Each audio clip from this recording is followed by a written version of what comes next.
Well, g'day there. This is Rob from Gardens Fresh Homestead, eating fresh to your plate. And today, on the 10th of January, I'm here with Tom at Ross Creek's Tropical. And today, what can you recommend for our dwarf plants that we've got here? As in, like, what size would you recommend?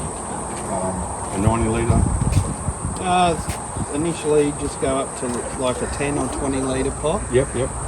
But you can slowly upgrade them to a 90, 100 litre pot if they're going to be in there for quite a while.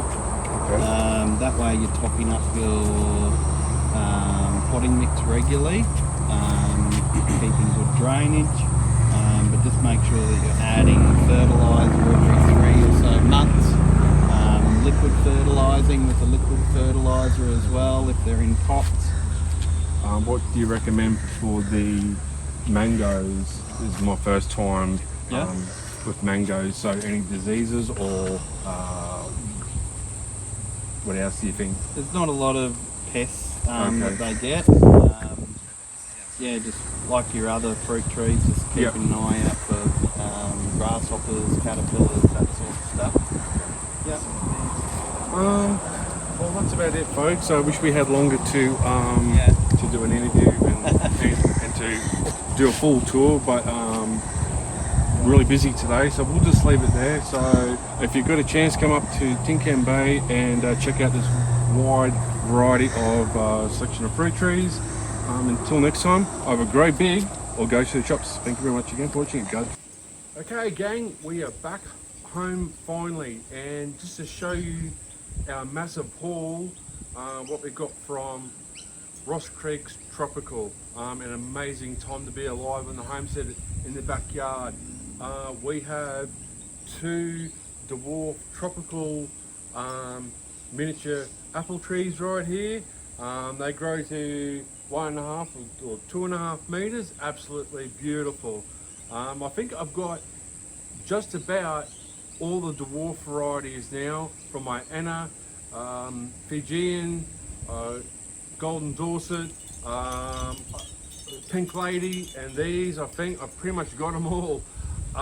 We've also got 2 more rosellas. We have 2 rosella bushes growing, and within a few months they will be fully budded up and loaded. Absolutely awesome. We have this big one is the red dragon, and this one is called Scots Purple. Really dark purpley flesh inside. Absolutely awesome. These 3 here are the dwarf coffee trees. They grow to 1.5 meters also. Here we've got a raspberry bush, and that goes to 1.2 meters high by wide, so that is awesome. We have a super dwarf Cavendish banana. These only grow to 90 centimeters or 900 mil or 1.2 meters high, so probably about to where this table is about right here. So it's going to be a perfect height yet again. We've got a youngberry. So here's the tree in question. We've got a Lamb's Husk avocado. I thought this was a dwarf, but it says a 5x3. I think it was a bit smaller than that, but we can prune it down. This is more a creamy and nuttier taste, so we're looking forward to with that one here. We have a Bambaroo mango. The height is 7 meters. I'm pretty sure on their website it said 4 to 8, so that's why I clicked on it and got it. Hopefully this doesn't fall over on me. Where are we? We have a sugar apple, another dwarf variety here, absolutely beautiful.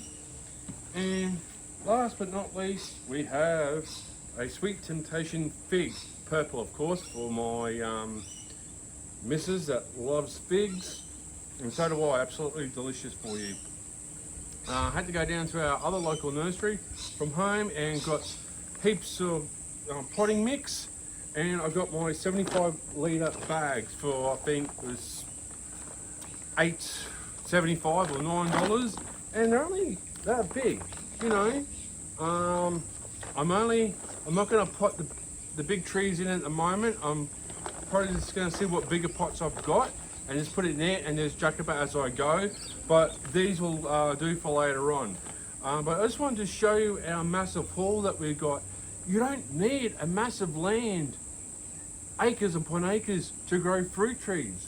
You know, this is enough sufficient for your backyard, you know, for a small courtyard. And that's what it's all about, ladies and gentlemen. These trees are meant to grow, you know, 7 to 9 meters tall, high and wide. And these dwarf varieties now are coming out with different variations and